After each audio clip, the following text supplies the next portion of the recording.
Good morning everyone, welcome back to my channel. My name is Emma. This is my channel. I would love you to subscribe to my videos if you're enjoying them. I'm in my home garden today. It's such a beautiful time of year. Things are still growing, there's lots of colour, there's lots of life. So I am going to run you through some of the jobs that I'm doing in my garden this autumn time. I hope you enjoy the video.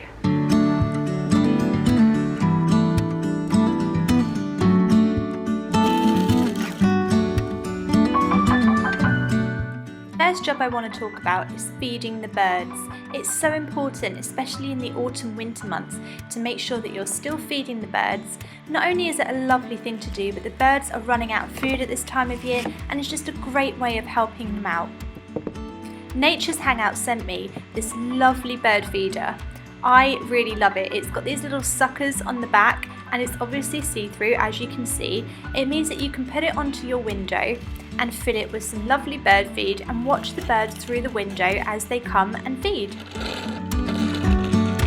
Like I said before, I've used a pretty standard bird seed which I picked up from Wilko's just for a couple of quid really, and it's just got lots and lots of seeds in it, lots of sunflower seeds and things which are good for all birds, from finches to blackbirds to robins to probably wood pigeons, but we don't particularly want those feasting on it, to be honest, and even the squirrels will probably like these too.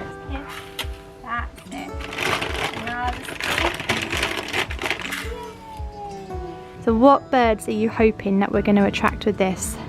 Probably pigeons mostly. Pigeons? And probably crows and hopefully one parakeet. Well, sometimes we get robins in our garden, you know.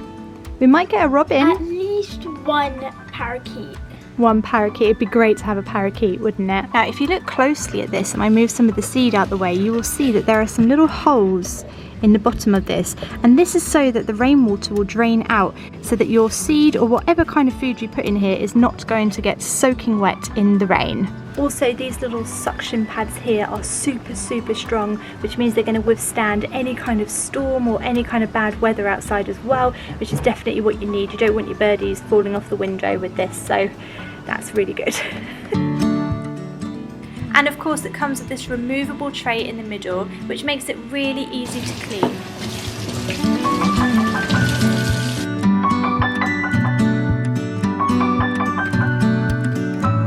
And obviously I'm going to be experimenting with different types of bird feed in it as well, which you can definitely do. It doesn't just need to have bird seed in it, you could definitely put other types of bird food in there to see what kind of birds you could attract. But yeah, we've been having a lot of fun with it.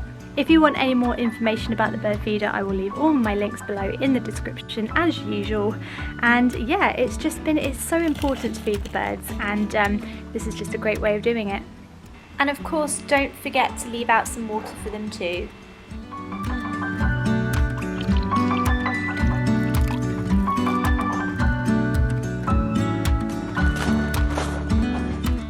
One of the things that I look forward to the most at this time of year is planting my spring bulbs.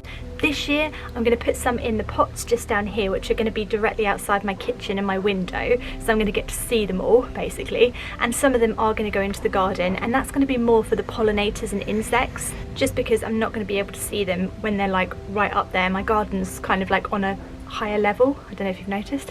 Right, so I kind of went a bit mad in Wilko's. They got some great spring bulbs at the moment and they're all really like cheap, so I just love them.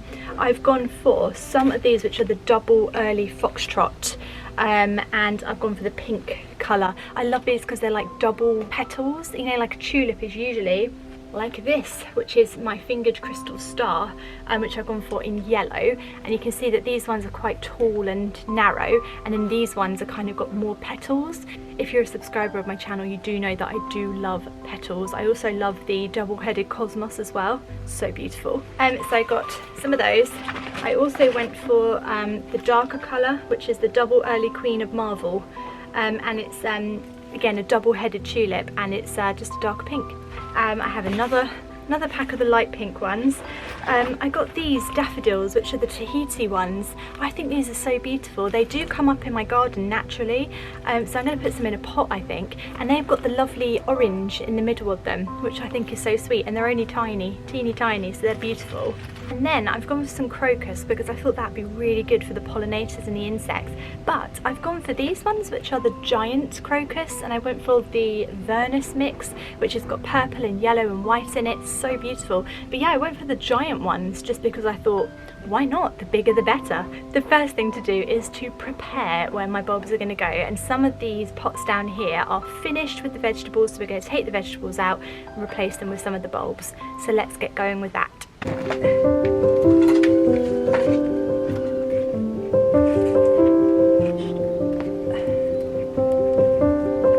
Unfortunately, some of the giant tomatoes that I was waiting for to turn red by themselves out here, I think I was a little bit too optimistic because they actually got eaten.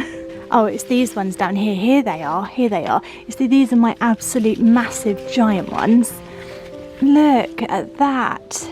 Absolutely munched on, but isn't he a beaut? I mean, the size of him.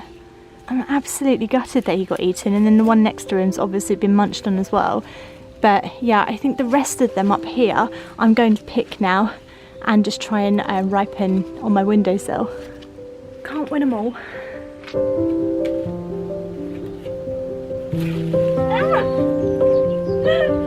When plants attack, look at the size of those.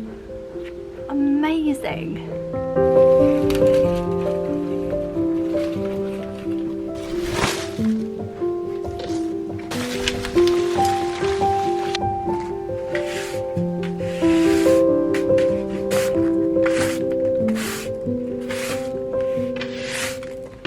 Now, when you're planting spring bulbs into pots like this, there are two schools of thought.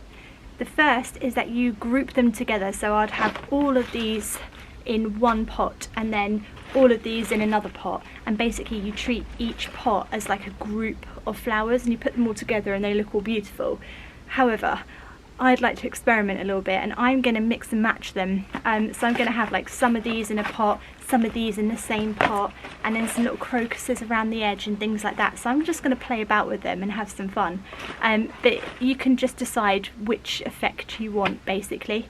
But I always kind of plant on the air of caution and assume that not all of these bulbs are going to work. So I kind of want to hedge my bets and just put them everywhere, really.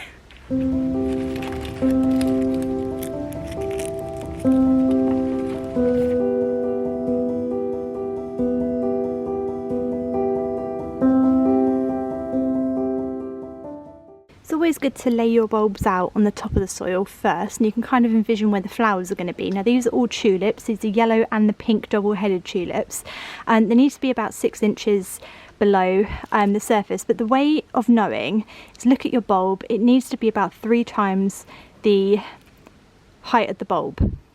So whatever bulb you're planting needs to be about three times that, which is about 6 inches. Okay, it's a really simple way of just knowing. And don't be afraid to plant them quite close together. I could probably get away with cramming even more in there, but I just want to like pace myself in all the pots. But yeah, you can put them quite close together.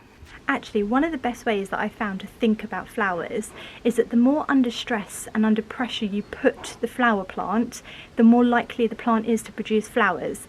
Think about what a flower is. A flower is a plant's way of producing seed, and a seed is the plant's way of trying to reproduce itself. So when a plant feels under stress or under pressure, or the conditions are a little bit not quite what the plant wants, it's more likely to throw up some beautiful flowers. Once you think about flowers like that, they stop being complicated and they start being quite easy. That is one of the reasons why a lot of plants bolt when they get too hot, too wet. So if you've ever seen your cauliflower or your cabbages throw up flowers and start flowering, it means that the plant is feeling under pressure. It feels really stressed.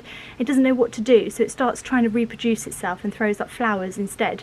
So that's just a really easy way of thinking about flowers in a way that's not scary. I think it just makes sense. So let me know in the comments if any of that made sense. I think this is quite a nice shaped pot for some bulbs, isn't it? So what we'll do, we'll get some of these double-headed tulips.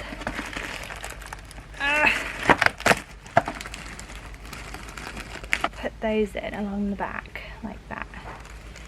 1, 2, 3, 4. Let's put 5 in just for lols. And then along the front we're going to put some of those giant crocus bulbs, which are so teeny tiny. I think that will look really, really beautiful. Yeah, so all that's left to do now is to start burying them. Burying them 6 inches under. There we go. Have a good sleep, bulbs. See you in the spring. Hopefully, if a squirrel doesn't get you. Got all the bulbs exactly where I want them to be. I've played about with them a bit, made sure that I like how they're going to look. Well, I can sort of try and envision it in my mind.